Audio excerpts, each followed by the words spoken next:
നമസ്കാരം. കൂത്തുപറമ്പ് നിയോജക മണ്ഡലത്തിലാണ് കേരള കുരുക്ഷേത്രം ഇന്ന്. സംസ്ഥാനത്തെ ഏറ്റവും വാശിയേറിയ പോരാട്ടം നടക്കുന്ന എണ്ണപ്പെട്ട മണ്ഡലങ്ങളിൽ പ്രധാനപ്പെട്ടതാണ് കൂത്തുപറമ്പും. INL നിന്ന് തിരികെ എടുത്ത സീറ്റിൽ പാർട്ടി ചിഹ്നത്തോടെ സ്ഥാനാർത്ഥിയെ അവതരിപ്പിച്ചത് വഴി വിജയം കൈപ്പിടിയിൽ ഒതുക്കാമെന്ന് ഇത്തവണ കൂത്തുപറമ്പിൽ CPIM കണക്കുകൂട്ടുന്നു. എന്നാൽ KP മോഹനൻ മന്ത്രി എന്ന നിലയിൽ മണ്ഡലത്തിൽ നടപ്പിലാക്കിയ വികസന പ്രവർത്തനങ്ങൾ വഴി വീണ്ടും ഒരിക്കൽ കൂടി വിജയം ആവർത്തിക്കാമെന്നാണ് UDFിൻ്റെ പ്രതീക്ഷ. BJPക്കും നന്നായി വോട്ടുള്ള മണ്ഡലമെന്ന പ്രതീക്ഷയാണ്, ആത്മവിശ്വാസമാണ് അവർക്കുള്ളത്. ഈ ചർച്ചയിൽ ചോദ്യങ്ങൾക്ക് മറുപടി പറയാൻ, ഒപ്പം മുന്നണികളുടെ നിലപാടുകൾ വിശദീകരിക്കാൻ നമ്മോടൊപ്പമുള്ളത് ശ്രീ സുരേന്ദ്രൻ, CPIM ജില്ലാ സെക്രട്ടേറിയറ്റ് അംഗം, Shri Pradeep, DCC general secretary, Shri Sadanandan, ഇവിടുത്തെ NDAയുടെ സ്ഥാനാർത്ഥി കൂടിയാണ് അദ്ദേഹം. ശ്രീ സുരേന്ദ്രൻ, കൂത്തുപറമ്പിൻ്റെ ചരിത്രം പരിശോധിച്ചാൽ അതിന് ഇടതുപക്ഷ സ്വഭാവമുണ്ട് എന്നതാണ് പ്രത്യേകത, അതാണ് അതിൻ്റെ രാഷ്ട്രീയ ഘടന. പക്ഷേ ആ മണ്ഡലം കഴിഞ്ഞ തവണ നിങ്ങളുടെ കയ്യിൽ നിന്ന് പോയി എന്നതാണ് അതിൻ്റെ സമീപകാല ചരിത്രം. ഇത്തവണ നിങ്ങൾ സ്വന്തം സ്ഥാനാർത്ഥിയെ അവതരിപ്പിച്ചിരിക്കുന്നു. പക്ഷേ രാഷ്ട്രീയ ഘടനയ്ക്കപ്പുറത്തേക്ക് മന്ത്രി എന്ന നിലയിൽ നടപ്പിലാക്കിയ വികസന പ്രവർത്തനങ്ങൾ ഈ മണ്ഡലത്തിലും, ഒപ്പം സംസ്ഥാനത്ത് നടപ്പിലാക്കിയിട്ടുള്ള അടിസ്ഥാന സൗകര്യ വികസനമടക്കമുള്ള വികസന പ്രവർത്തനങ്ങൾ ചൂണ്ടിക്കാട്ടി അത് തെരഞ്ഞെടുപ്പ് അജണ്ടയാക്കി അതിൽ വഴി രാഷ്ട്രീയ നേട്ടമുണ്ടാക്കാം എന്നതാണ് UDFിൻ്റെ പദ്ധതി. അത് നിങ്ങൾക്ക് ഭയമുണ്ടാക്കുന്നുണ്ടോ? ഈ മണ്ഡലം 5 വർഷക്കാലം MLAയും മന്ത്രിയുമായ ശ്രീ KP മോഹനൻ, അദ്ദേഹം കഴിഞ്ഞ നിയമസഭാ തെരഞ്ഞെടുപ്പിൽ ഒരു പ്രകടന പത്രിക അവതരിപ്പിച്ചിരുന്നു. 43 കാര്യങ്ങളാണ് അദ്ദേഹം ജനങ്ങളുടെ മുമ്പിൽ സമർപ്പിച്ചത്.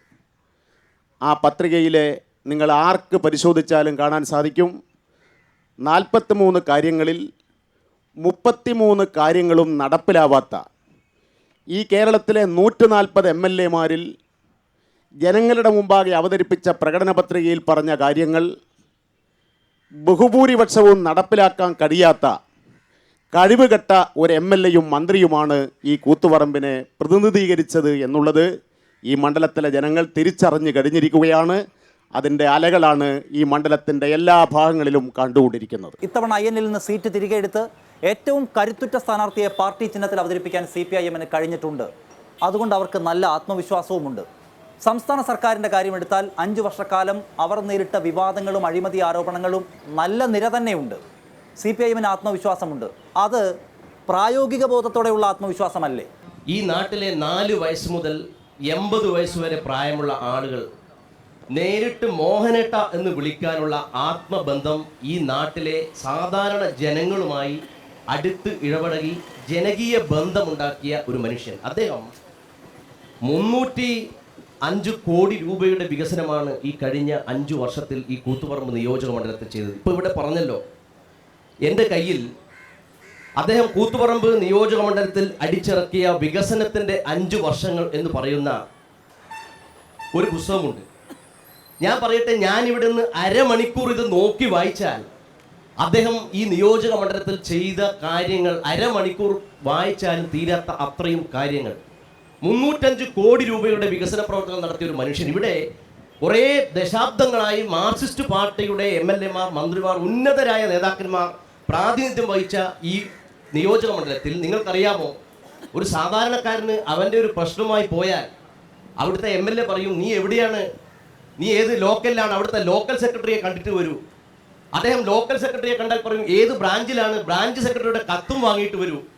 ബ്രാഞ്ച് സെക്രട്ടറിയുടെ അടുത്ത് പോയാൽ പറയും, നീ നമ്മുടെ പാർട്ടി പരിപാടിയിലൊന്നും കാണുന്നില്ലല്ലോ, പരിശോധിക്കട്ടെ, ആലോചിക്കട്ടെ, എന്നിട്ട് കത്ത് തരാം എന്ന് പറയുന്ന അവസ്ഥയിൽ നിന്ന് ഇന്ന് ഈ നിയോജക മണ്ഡലത്തെ പ്രതിനിധീകരിക്കുന്ന KP മോഹനൻ എന്ന് പറയുന്ന MLA ഇവിടുത്തെ മന്ത്രിയെ കാണാൻ രാഷ്ട്രീയമില്ലാതെ, ജാതിയില്ലാതെ, മതമില്ലാതെ നാനാജാതി മതസ്ഥരായ ആളുകളും അദ്ദേഹത്തെ ചെന്ന് കാണുന്നു എന്ന് മാത്രമല്ല, രാഷ്ട്രീയത്തിനപ്പുറമായി ഈ നിയോജക മണ്ഡലത്തിലെ എല്ലാ പഞ്ചായത്തുകളിലും ഏറ്റവും കൂടുതൽ വികസനം എത്തിച്ച ഒരു മന്ത്രി എന്നുള്ള നിലയിൽ ഞങ്ങൾക്ക് അഭിമാനമുണ്ട്. ശ്രീ സദാനന്ദൻ, നിങ്ങൾക്ക് വലിയ തോതിൽ അനുഭാവികളുള്ള, അല്ലെങ്കിൽ BJPക്ക് വലിയ ഗ്രൗണ്ടുള്ള മണ്ഡലമെന്ന് നിങ്ങൾ പൊതുവേ ആത്മവിശ്വാസം പ്രകടിപ്പിക്കുന്ന സ്ഥലം, പക്ഷേ അതെല്ലായ്പ്പോഴും വോട്ടാക്കി മാറ്റുന്നതിൽ നിങ്ങൾ പരാജയപ്പെട്ട ചരിത്രമേ കണക്ക് പരിശോധിച്ചാൽ കാണാൻ കഴിയൂ.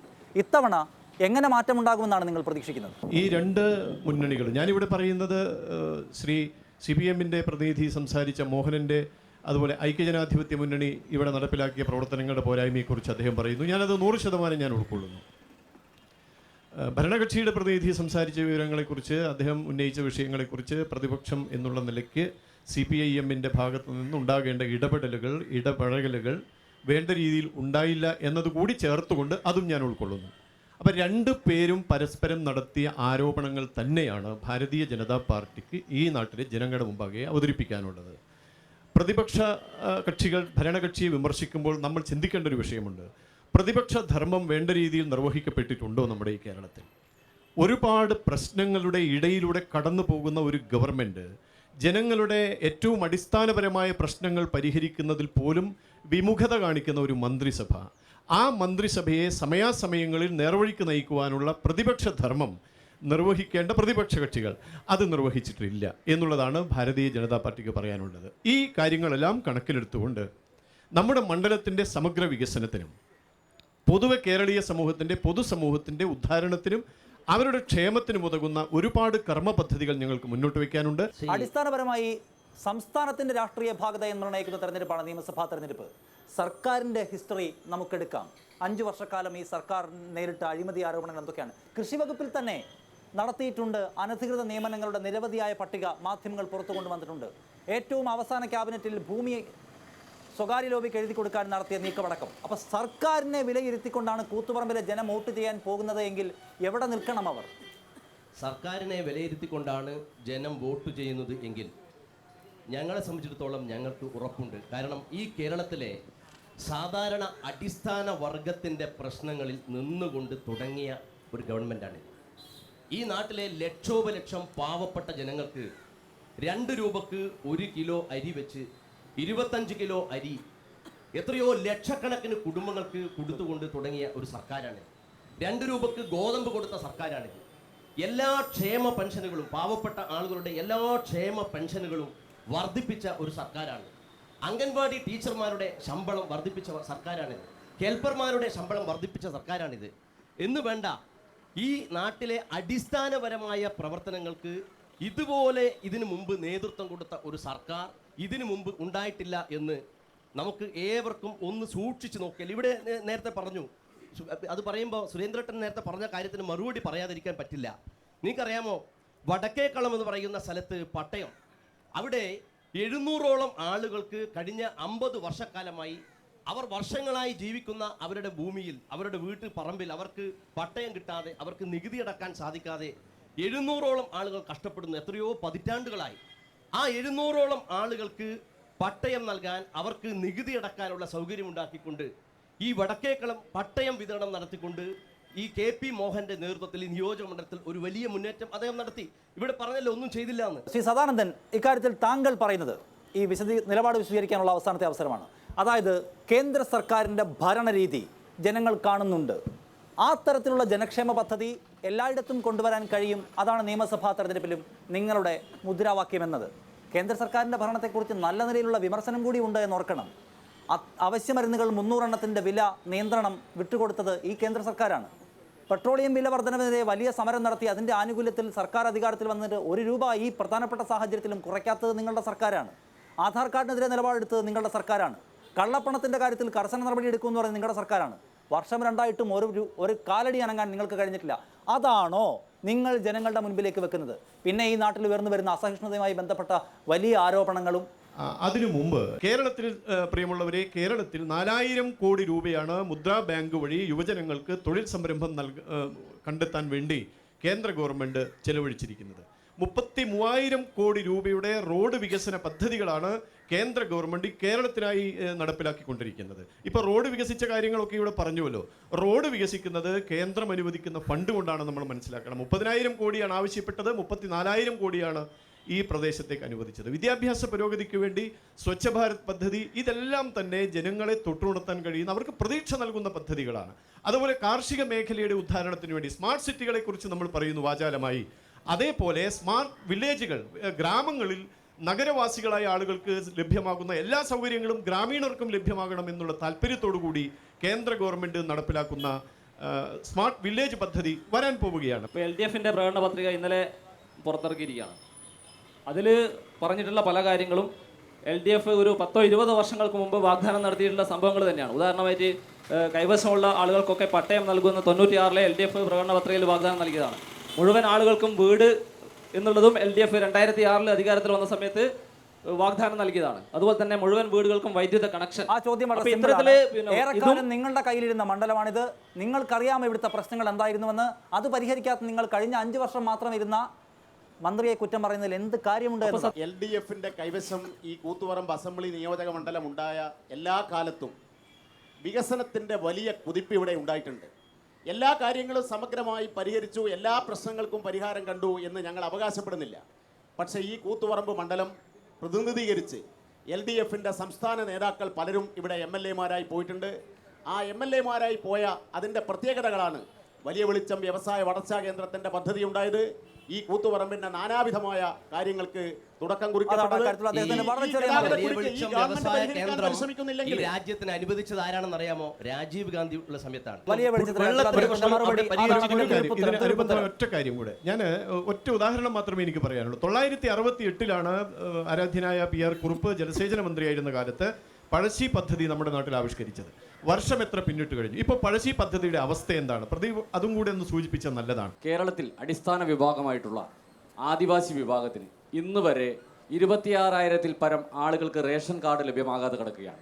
അതോടൊപ്പം തന്നെ കേരളത്തിലെ അഭ്യസ്തവിദ്യരായിട്ടുള്ള ചെറുപ്പക്കാർക്ക് തൻ്റെ ജോലി ഉറപ്പുവരുത്തുന്നതിന് റേഷൻ കാർഡ് എടുത്ത് ഒരു ഓഫീസിലെത്തണമെങ്കിൽ ഇന്ന് വരെ പേര് ചേർക്കാൻ കഴിയാതെ നട്ടം തിരിയുന്ന യുവജന വിഭാഗം ഇവിടെ കിടക്കുകയാണ്. ഇതിനെതിരെ താങ്കളുടെയും ഇടതുപക്ഷത്തിൻ്റെയും വലതുപക്ഷത്തിൻ്റെയും യുവജന വിഭാഗം സമരം ചെയ്തിട്ട് പോലും ഒരു തരി മുന്നോട്ട് പോകാൻ സർക്കാരിനെയാണല്ലോ. ആദിവാസി വിഭാഗങ്ങൾക്ക് വേണ്ടി നിങ്ങൾ എന്ത് ചെയ്തു എന്നതാണ്. പിന്നോക്ക വിഭാഗത്തിൽപ്പെട്ട ആളുകൾക്ക് ഇതുപോലെ വികസനം എത്തിച്ച ഒരു കാലഘട്ടം കേരളത്തിൻ്റെ ചരിത്രത്തിൽ ഉണ്ടായിട്ടില്ല.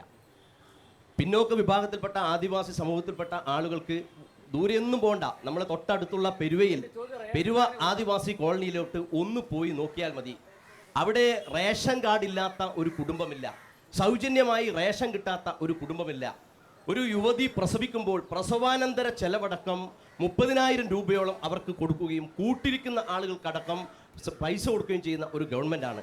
അവരുടെ ലോണുകൾക്ക് പലിശകൾ ഒഴിവാക്കി കൊടുത്തുകൊണ്ട് ഗവൺമെൻറ് മുന്നോട്ട് പോകുന്നു. എല്ലാ മേഖലയും നിങ്ങൾക്കറിയാമോ, ഇത്രമാത്രം ഈ താഴെ തട്ടിലുള്ള അധകൃത വർഗങ്ങൾക്ക് വേണ്ടി ഇത്രയധികം വികസന പ്രവർത്തനങ്ങൾ നടത്തിയ ഒരു ഗവൺമെൻറ് ഇതിന് മുമ്പ് ഉണ്ടായിട്ടില്ല എന്ന് എല്ലാവരും സമ്മതിക്കുന്ന ഒരു കാര്യമാണ്. ഭൂമി ചോദിച്ച ആദിവാസിയെ വെടിവെച്ച് കൊന്ന ഭരണല്ലേ UDFന്റെ ഭരണം?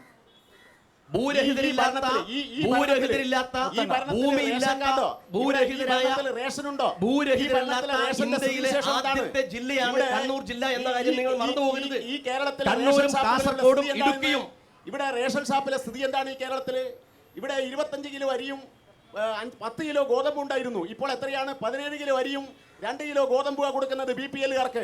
ഇവിടുത്തെ APL-കാർക്ക് 10 കിലോ അരി കിട്ടിയ ഈ നാട്ടിൽ ഇപ്പോൾ 2 കിലോ അരിയാ കൊടുക്കുന്നത്. കൂത്തുപറമ്പിൽ ഒരു പാട്യം കൂത്തുപറമ്പ് മുനിസിപ്പാലിറ്റിയും കോട്ടയം പഞ്ചായത്തും ഉൾക്കൊള്ളുന്ന ഒരു കുടിവെള്ള പദ്ധതി ആവിഷ്കരിച്ച് നടപ്പിലാക്കുന്നതിന് വേണ്ടിയിട്ടുള്ള പ്രൊജക്റ്റുകൾ വന്നു. അത് പാതി വഴിയിൽ എല്ലാം അഴിമതിയുടെ ചെളിയിൽ പുരണ്ട് അമർന്നു കിടക്കുകയാണ്. ഈ കൂത്തുപറമ്പിന്റെ അടിസ്ഥാന പ്രശ്നമായ കുടിവെള്ള പദ്ധതി പോലും പരിഹരിക്കാൻ കഴിഞ്ഞോ? കൂത്തുപറമ്പ് നിയോജക മണ്ഡലം നേരിടുന്ന അടിസ്ഥാനപരമായ വിഷയങ്ങളിൽ ഇതുപോലെ ഇടപെട്ട ഒരു MLA കൂത്തുപറമ്പിന്റെ ചരിത്രത്തിൽ ഇതുവരെ ഉണ്ടായിട്ടില്ല. ഞാൻ തുടക്കത്തിൽ പറഞ്ഞല്ലോ 305 കോടി രൂപയുടെ വികസന പ്രവർത്തനങ്ങളാണ് ഇവിടെ നടത്തിയത്. ഇതിനു മുമ്പേ വികസനം എന്താണ് എന്ന് കൂത്തുപറമ്പിലെ ജനങ്ങൾ കണ്ടത് ഈ കൂത്തുപറമ്പ്. ഞാൻ ഇവിടെ നിന്ന് ചോദിച്ച ആളുകളോട് ഒരു കാര്യം ചോദിക്കട്ടെ. ഞാനും നിങ്ങളും നിന്ന് സംസാരിക്കുന്ന ഇതിൻ്റെ 100 മീറ്റർ അപ്പുറത്താണ് 15 വർഷമായി നിങ്ങൾ പണിയെടുപ്പിച്ച മുനിസിപ്പാലിറ്റിയുടെ കോംപ്ലക്സ്, മാർക്കറ്റ് കോംപ്ലക്സ്.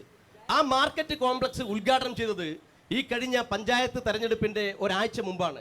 ഇവിടുത്തെ MLA ആയ KP മോഹനെയോ ഇവിടുത്തെ MP ആയ ശ്രീ മുല്ലപ്പള്ളി രാമേന്ദ്രനെയോ വിളിക്കാതെ ശ്രീ കോടിയേരി ബാലകൃഷ്ണനെ കൊണ്ട് ഈ കഴിഞ്ഞ പഞ്ചായത്ത് മുനിസിപ്പൽ തെരഞ്ഞെടുപ്പിൻ്റെ 2 ആഴ്ച മുമ്പ് ഉദ്ഘാടനം ചെയ്ത 15 വർഷം കൊണ്ട് എടുത്ത ഈ ബിൽഡിംഗ്, ആ ബിൽഡിങ്ങിൽ അവിടെ ഒരു മുറുക്കാൻ കട തുടങ്ങാൻ നിങ്ങൾക്ക് ഇതുവരെ സാധിച്ചോ സാർ?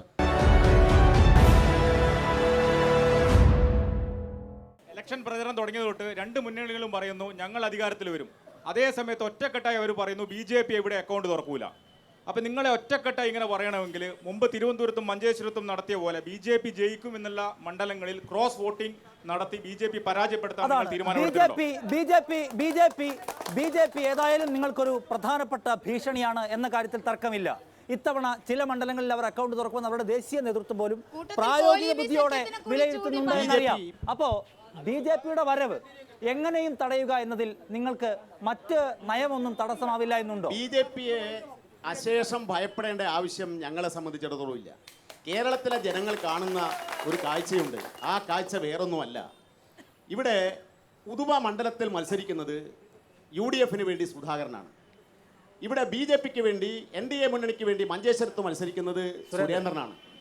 ഈ രണ്ടു പേരും മത്സരിക്കുന്നത് സുധാകരൻ BJPയുടെ സഹചാരിയാണ്. ഇവിടെ ഉദുമയിലെ BJP വോട്ട് സുധാകരന് കൊടുക്കുക, മഞ്ചേശ്വരത്തെ UDFന്റെ വോട്ട് സുരേന്ദ്രന് കൊടുക്കുക, തിരുവനന്തപുരത്ത് അതേപോലെ തന്നെ നേമത്തും അങ്ങോട്ടും ഇങ്ങോട്ടും വോട്ട് ചെയ്യുക. ഇതിന്റെ കണക്കുകളും കൂട്ടുകെട്ടുകളും പരസ്യമായി കേരളത്തിൽ ഇതാ വന്നു കഴിഞ്ഞിരിക്കുകയാണ്. പക്ഷെ ഒരു കാര്യം വ്യക്തമാണ്, ഒരു കോലീബി കൊണ്ടും കേരളത്തിലെ ഇടതുപക്ഷ ജനാധിപത്യ മുന്നണിക്ക് ഒരു പോറലും ഉണ്ടാവില്ല. സദാനന്ദൻ, താങ്കൾ ഇക്കാര്യത്തിൽ മറുപടി പറയേണ്ട ഒന്ന്, അക്കൗണ്ട് എങ്ങനെയും തുറക്കുക എന്നതാണ് പരിപാടി. അതുകൊണ്ട് വേണമെങ്കിൽ കെ സുധാകരനുമായ ഒരു അഡ്ജസ്റ്റ്മെന്റ് ആകാം. സജീവമായി CPIM മലബാറിൽ വരുത്തുന്ന ഒരു ആരോപണമാണ് അത്. ഒപ്പം മറ്റൊരു പ്രധാനപ്പെട്ട കാര്യം, PB അബ്ദുൾ റസാഖ് എന്ന് പറയുന്ന മഞ്ചേശ്വരത്തെ ഇപ്പോഴത്തെ MLA പറയുന്നത് എങ്ങനെയും ഇവിടെ BJP വരാതിരിക്കാൻ ഞങ്ങൾ വേണമെങ്കിൽ കുറച്ചൊക്കെ കണ്ണടച്ച് കളയുമെന്ന്. അതായത് നിങ്ങൾക്ക് എങ്ങനെയും വരണം, അതിന് നിങ്ങളൊരു അഡ്ജസ്റ്റ്മെന്റ് തയ്യാറാണ്, നിങ്ങളെ എങ്ങനെയും തടയാൻ അവരും ചില അഡ്ജസ്റ്റ്മെന്റുകൾക്ക് തയ്യാറാണ് എന്ന് തോന്നും ഇപ്പോഴത്തെ രാഷ്ട്രീയം കണ്ടാൽ. ഞങ്ങളുടെ അഡ്ജസ്റ്റ്മെന്റ് ജനങ്ങളുമായിട്ടാണ്, മുന്നണികളുമായിട്ടല്ല. ഒന്നാമതായി പറയാനുള്ളത്, താങ്കൾ സൂചിപ്പിച്ചതുപോലെ മഞ്ചേശ്വരത്തെ MLA തെരഞ്ഞെടുപ്പിന് തൊട്ടു മുമ്പ് ഒരു കാര്യം പ്രഖ്യാപിച്ചിരുന്നു. മഞ്ചേശ്വരം മണ്ഡലത്തിൽ നിന്ന് BJP MLA ജയിക്കാതിരിക്കാൻ ഞങ്ങൾ തമ്മിൽ ഒരു അഡ്ജസ്റ്റ്മെന്റ് ഉണ്ടായിരുന്നു എന്ന് പരസ്യമായി പ്രഖ്യാപിച്ചിട്ടുണ്ട്. മഞ്ചേശ്വരത്തെ നിലവിലുള്ള MLA പഞ്ചായത്ത് ഉദാഹരണം ഒരുമിച്ച് വലിക്കുന്നുണ്ട്. കോലീബിയെ കുറിച്ച് പറഞ്ഞു. കോലീബിയേക്കാൾ കുറച്ചുകൂടി ജനങ്ങളുടെ മനസ്സിലേക്ക് ഇപ്പോൾ ആഴത്തിൽ ഇറങ്ങിയിരിക്കുന്നത് കോമാലി ആണ്. ഈ കോമാലി എന്നുള്ള പേരിൽ പശ്ചിമ ബംഗാളിൽ അതിന്റെ ടെസ്റ്റ് ഡോസ് നമ്മൾ കണ്ടു കഴിഞ്ഞു. രാഹുൽ ഗാന്ധിയാണ് CPM സ്ഥാനാർത്ഥിക്ക് വേണ്ടി വോട്ട് ചോദിക്കാൻ വരുന്നത്. CPM സംസ്ഥാന സെക്രട്ടറിയാണ് കോൺഗ്രസ് സ്ഥാനാർത്ഥിക്ക് വേണ്ടി വോട്ട് ചോദിക്കാൻ വരുന്നത്. അപ്പൊ യഥാർത്ഥത്തിൽ ഇത് ജനങ്ങളുടെ കണ്ണിൽ പൊടിയിടാൻ ഈ പശ്ചിമ ബംഗാളിലൊക്കെയുള്ള സാധാരണ ജനങ്ങൾ പാർട്ടി കെട്ടിപ്പടുക്കാൻ പ്രവർത്തിച്ച് കഷ്ടപ്പെട്ട് മമതാ ബാനർജിയുടെ പീഡനങ്ങൾ സഹിച്ച് ജീവിച്ചുകൊണ്ടിരിക്കുന്ന അവിടുത്തെ പാർട്ടി സഖാക്കളെ കോൺഗ്രസിന്റെ പതാക ഏന്തി വോട്ട് ചോദിക്കേണ്ട ഗതികേടിലേക്ക് എത്തിച്ചിരിക്കുകയാണ് ഇടതുപക്ഷ മുന്നണി. ബംഗാളിലും കേരളത്തിലും ത്രിപുരയിലും മാത്രമായി ഒതുങ്ങി നിൽക്കുന്ന ഇന്ത്യയിലെ 28 സംസ്ഥാനങ്ങളിൽ ഒരു ബിന്ദു മാത്രമായി നിൽക്കുന്ന മാർക്സിസ്റ്റ് പാർട്ടിയല്ല ഞങ്ങളുടെ ശത്രു, BJP ആണ്. ആ BJP നിങ്ങൾ എന്നെ പറയാൻ സമ്മതിക്കൂ. എന്താ എന്നെ പറയാൻ സമ്മതിക്കാത്തത്? നിങ്ങൾ നേതാക്കന്മാർ സംസാരിക്കുമ്പോൾ ആരും തടസ്സമുണ്ടാക്കുന്നില്ലല്ലോ. ഞാൻ ചോദിക്കട്ടെ, സംസാരിക്കുമ്പോൾ 700 ആൾ 700 ആൾക്ക് കൊടുത്തിട്ടില്ല. ഞങ്ങൾ ഇപ്പോഴും പട്ടയം കിട്ടാത്ത ആളുകളെ വേണമെങ്കിൽ ഇവിടെ ഹാജരാക്കാൻ ഞങ്ങൾ 700 പേർക്ക് കൊടുത്തിട്ടുണ്ട്. 700 പേർക്ക് കൊടുത്തിട്ടുണ്ട്. അതേ സ്വഭാവം കാണിക്കുന്നതിന് പകരം ഈ 50 ലക്ഷം രൂപ P ജയരാജന്റെ MLA ഫണ്ടിൽ നിന്നാണ് ചെലവഴിച്ചത്. മൈതാന പ്രസംഗം ഇവിടെ നടത്തല്ല പ്രിയേച്ചി. ചോദ്യം ഇതാണ്, KP മോഹനൻ 8 കാലി മമ്മൂഞ്ഞ് റോൾ എടുക്കുകയാണ് ഇപ്പോൾ കൂത്തുപറമ്പിൽ. ഈ കൂത്തുപറമ്പിലെ സിവിൽ സ്റ്റേഷന് 3,10,00,000 രൂപ അനുവദിച്ചത് ഈ ഉമ്മൻചാണ്ടി സർക്കാരാണ്, കഴിഞ്ഞ ഗവൺമെന്റ് അല്ല. LDF വരും, എല്ലാം ശരിയാണ്. എന്താണ് ശരിയാകേണ്ടത്? അതൊന്ന് വിശദാക്കണം. എന്ത് ശരിയാകണം? എന്താണ് ഇവിടെ കുഴപ്പമെന്നാണ് ചോദ്യം. ഈ തകർത്ത കേരളത്തെ ഞങ്ങൾ പുനഃസൃഷ്ടിക്കും. ഈ കേരളത്തെ ഞങ്ങൾ കെട്ടിപ്പടുക്കും. ഈ കേരളത്തിലെ സകല ജനങ്ങളുടെ പ്രശ്നങ്ങളുടെ കൂടെയും ഞങ്ങൾ ഉണ്ടാവും. LDF വരും, എല്ലാം ശരിയാവും. ഈ രാജ്യത്തെ ക്യാൻസർ രോഗികൾക്ക്, ഈ രാജ്യത്തെ പാവപ്പെട്ട രോഗികൾക്ക് കോടാനുകോടികൾ കാരുണ്യ ലോട്ടറിയുടെ പണം 5 പൈസ പോലും എടുക്കാതെ കോടിക്കണക്കിന് ആളുകൾ കൊഴിക്കൊണ്ടിരിക്കുകയാണ്. ഇത് ജനങ്ങൾക്കറിയാം. നിങ്ങൾ രാഷ്ട്രീയത്തെ കുറിച്ച് പ്രതിഭയോട് സംസാരിച്ച് പ്രതിഭയോട് ഒറ്റ ചോദ്യം ചോദിക്കുന്നതാണ്. കേരള സംസ്ഥാനത്തിന്റെ ചരിത്രത്തിൽ ആദ്യമായിട്ട് ഒരു ആഫീസ് അടിച്ചു വാരുന്ന സ്ത്രീനെ അടിച്ചു കൊന്ന് ദൃശ്യമാധ്യമം പത്രത്തിൽ കിടന്ന് കുറ്റിച്ചൂല് കയറ്റിയിട്ട് 2 ദിവസം സ്വന്തം ആഫീസ് കെട്ടി, 3-ാമത്തെ ദിവസം പ്രസ്താവന പറ്റില്ല. ചോദ്യം എന്റെ പൊന്നു ചേട്ടാ, ഇത് നിങ്ങൾ തന്നെ പറയണോ? അതിൽ കേസ് നടക്കുന്നുണ്ട്. നിങ്ങൾ തന്നെ പറയണോ? 50 വർഷക്കാലം ചുവന്ന കൊടി പിടിച്ച് കമ്മ്യൂണിസ്റ്റ് പ്രസ്ഥാനത്തിന് വേണ്ടി പോരാടിയ ചന്ദ്രശേഖരനെ 51 വെട്ടുവെട്ടി കേരളത്തിന്റെ ഇന്ത്യയുടെ ചരിത്രത്തിലാത്ത രീതിയിൽ കൊന്ന നിങ്ങളാണോ ഈ വക കാര്യങ്ങൾ പറയുന്നത്? അതിന് അക്രമ രാഷ്ട്രീയം നിങ്ങൾ ഒച്ചവെക്കല്ലേ? ഒരു മിനിറ്റ്. അക്രമ രാഷ്ട്രീയം ഈ സംസ്ഥാനത്ത് തെരഞ്ഞെടുപ്പ് വിഷയമാക്കാനാണ് നിങ്ങൾ ഉദ്ദേശിക്കുന്നതെങ്കിൽ നിങ്ങളും വലിയ തരത്തിൽ പ്രതിക്കൂട്ടിൽ നിൽക്കും. അതിന് ഉത്തരം പറഞ്ഞേ നിങ്ങൾക്കും പോകാൻ കഴിയൂ. ഏറ്റവും അവസാനം പി ജയരാജന്റെ കാര്യമടക്കം അതുകൂടി പറഞ്ഞു പോകണം. ഇവിടെ നമ്മൾ നിൽക്കുന്നത് 5 ചെറുപ്പക്കാരെ വെടിവെച്ചു വന്ന സ്ഥലത്താണ്. അക്രമത്തിൻ്റെ ഇവിടെ നാൽപ്പാടി വാസു, ഇവിടെ വിളിപ്പാട് അകലെയാണ്. നമ്മുടെ KPCC സെക്രട്ടറി സുധാകരൻ വെടിവെച്ചു വന്നതാണ്. ഇവിടെ എത്ര അക്രമ സംഭവങ്ങൾ കോൺഗ്രസ് നടത്തിയിട്ടുണ്ട്? 5 പേരെ ചീമേനിയിൽ ചുട്ടുകൊന്നവരല്ലേ ഈ കോൺഗ്രസ്? കയ്യൂരിൽ ഇവിടെ എനിക്ക് പറയാനുള്ള ഒരു കാര്യം പറയാൻ എന്നെ അനുവദിക്കണം. ഒരു കാര്യം പറയാൻ എന്നെ അനുവദിക്കണം. എന്നെ അനുവദിക്കണം.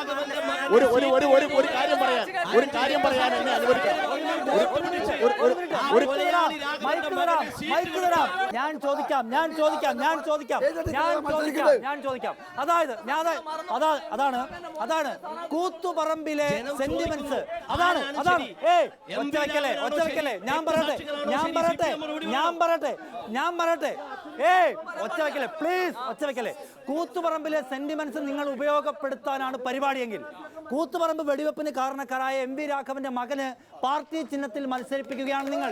ഉത്തരം പറയണം. നികേഷ് ഇടതുപക്ഷക്കാരനാണ്. അദ്ദേഹം തന്നെ കൃത്യമായ അഭിമുഖത്തിൽ അദ്ദേഹം തന്നെ പറഞ്ഞിട്ടുണ്ട്. ഇന്നലെ CMBയുടെ പൊളിറ്റ് ബ്യൂറോ മെമ്പറാണ് അജീർ. അദ്ദേഹം പറഞ്ഞത് നികേഷ് കുമാർ ഒരു കാലത്തും CMB ആയിരുന്നില്ല.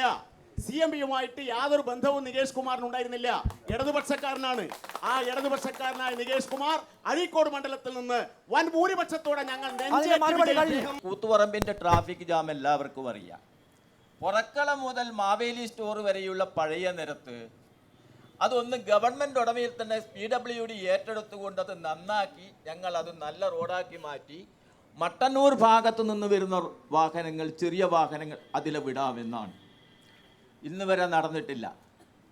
പൂക്കോട് കാര്യാട്ടപ്പുറം റോഡ്, ഈ കൂത്തുപറമ്പ് നിയോജകമണ്ഡലത്തിലെ എല്ലാ പഞ്ചായത്തുകളിലും കഴിഞ്ഞ 10-15 വർഷക്കാലമായി CPMന്റെ MLA മാർ കൂത്തുപറമ്പിൽ ഉണ്ടായിരുന്ന കാലത്തേക്കാൾ എല്ലാ പഞ്ചായത്തുകൾക്കും റോഡ് വികസനത്തിന് ഏറ്റവും കൂടുതൽ ഫണ്ട് അനുവദിച്ച നിയോജക മണ്ഡലത്തിന്റെ MLA ആണ് ശ്രീ KP മോഹനൻ.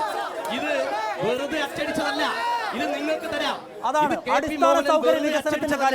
അടിസ്ഥാന സൗകര്യ വികസനത്തിന്റെ കാര്യത്തിലുള്ള മറുപടി അതാണ്. ഈ 5 രക്തസാക്ഷികൾ, ഇവിടെ പിടഞ്ഞു വീണ് മരിച്ച 5 രക്തസാക്ഷികളോട് നിങ്ങൾക്ക് എന്താണ് ഇതിനെക്കുറിച്ച് പറയാൻ? അതിന് അദ്ദേഹം പറഞ്ഞ ഉത്തരം നികേഷ് കുമാർ CPM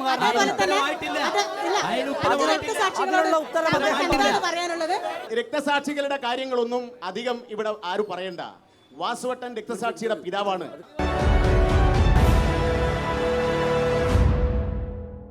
കഴിഞ്ഞ തദ്ദേശ തെരഞ്ഞെടുപ്പിൽ BJPക്ക് 24,000 വോട്ട് കിട്ടിയിട്ടുണ്ട്. ഏകദേശം നല്ല രീതിയിൽ വർധനവുണ്ടായിട്ടുണ്ട്. OK വാസവാഷി 2,000 ആളെയും കൊണ്ട് CPMലേക്ക് പോയിട്ടും BJPക്ക് വോട്ട് കൂടിയിട്ടുണ്ട്. പക്ഷേ ഈ തെരഞ്ഞെടുപ്പിൽ മാഷുടെ വിജയസാധ്യത മാഷ് എങ്ങനെ വിലയിരുത്തുന്നു? ഞാൻ വിചാരിക്കുന്നത് എന്നോട് ചോദ്യങ്ങൾ വരാത്തതിന്റെ കാരണം BJPക്ക് ക്ലീൻ ചിറ്റ് കൊടുക്കാൻ കൂത്തുപറമ്പിലെ വോട്ടർമാർ തീരുമാനിച്ചിരിക്കുന്നു. ചോദ്യങ്ങളില്ല. ഒരു വികസന വിപ്ലവം ഈ മണ്ഡലത്തിൽ നടന്നു എന്ന് പറയുന്നത് കോട്ടയം ചെറിയെ ചൂണ്ടിക്കാണിച്ചിട്ടാണ്. എത്ര കോടിയാ? 4 കോടി എന്നോ മറ്റോ പറഞ്ഞ് അതിൽ എത്ര കോടി അഴിമതി നടന്നിട്ടുണ്ട് എന്നത് പ്രതിപക്ഷ KP മോഹന പ്രതിയായ വിജിലൻസ് കേസിൽ എണ്ണ എത്രയാണ്? താങ്കൾ ചോദിക്കണം. KP മോഹന പ്രതിയായ വിജിലൻസ് കേസിൽ എണ്ണ എത്രയാണ്? ലോകായുക്ത കേസിൽ പ്രതിയായ എണ്ണ എത്രയാണ്? KP മോഹന എന്ന് അദ്ദേഹം മറുപടി പറയട്ടെ. 305 കോടി രൂപയുടെ വികസനം നടത്തിയ സൂര്യനെ പോലെ തിളങ്ങുന്ന ശ്രീ KP മോഹനെ കണ്ട് നിങ്ങൾ താഴെ നിന്ന് എന്ത് കരഞ്ഞത്? കേന്ദ്ര ഗവൺമെന്റ് 2 വർഷം പൂർത്തിയാക്കാൻ പോവുകയാണ്. ഈ 2 വർഷത്തിനിടയിൽ 1 രൂപയുടെ ഒരു അഴിമതി കേന്ദ്ര ഗവൺമെന്റിനെതിരെ ആധികാരികമായി ഉന്നയിക്കാൻ സാധിച്ചിട്ടില്ല. ഇതിനെ പിന്തുടർന്നുകൊണ്ട് ഇതിനെ തുടർച്ചയായി നിങ്ങൾ തമ്മിൽ തർക്കിക്കുന്ന പരിപാടിയല്ല ഇത്. നിങ്ങൾ തമ്മിൽ തർക്കിക്കുന്ന പരിപാടിയല്ല. നിങ്ങൾ തമ്മിൽ തർക്കിക്കുന്ന പരിപാടിയല്ല. നിങ്ങൾ തമ്മിൽ തർക്കിക്കുന്ന പരിപാടിയല്ല. കള്ളപ്പണം എവിടെ? ഈ ലോകത്ത് ഇത്രമേൽ ക്രൂഡ് ഓയിൽ വില കുറയുമ്പോൾ ജനങ്ങൾക്ക് അതിന്റെ ഗുണഫലം കിട്ടുന്നുണ്ടോ? എവിടെ? പിന്നെ പെട്രോളിയം ഉൽപ്പന്നങ്ങളുടെ വിലവർദ്ധനവിനെ കുറിച്ച് പറയുന്ന സമയത്ത് നമ്മൾ മനസ്സിലാക്കേണ്ട ഒരു കാര്യമുണ്ട്.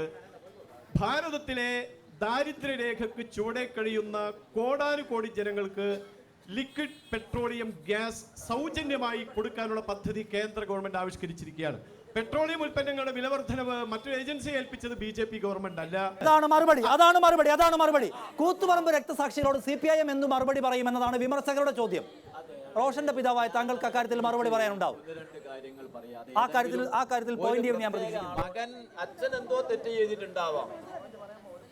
ഈ തെരഞ്ഞെടുപ്പിൽ മത്സരിക്കുന്നത് രാഘവനല്ല, അതാണ് നികേഷ് കുമാറാണ്. പിന്നെ എന്തുകൊണ്ടാണ് നികേഷ് കുമാറിന് ഞാൻ പറഞ്ഞിട്ടുണ്ട്, ഒരു ഫേസ്ബുക്ക് പോസ്റ്റിൽ ഞാൻ പറഞ്ഞിട്ടുണ്ട്, CPM എടുക്കുന്ന എല്ലാ നല്ല കാര്യങ്ങൾക്കും ഞാൻ പിന്തുണ കൊടുക്കും. എന്തുകൊണ്ട്? ഈ ഗവൺമെന്റ് അത്രയും വേഗം ഒഴിവാക്കും. കേരള കുരുക്ഷേത്രം കൂത്തുപറമ്പ് മണ്ഡലത്തിൽ അവസാനിക്കുകയാണ്. ഈ ചർച്ചയുടെ സ്വഭാവം വ്യക്തമാക്കി തരുന്നുണ്ട് ഇവിടുത്തെ പോരാട്ടം എങ്ങനെയെന്ന്.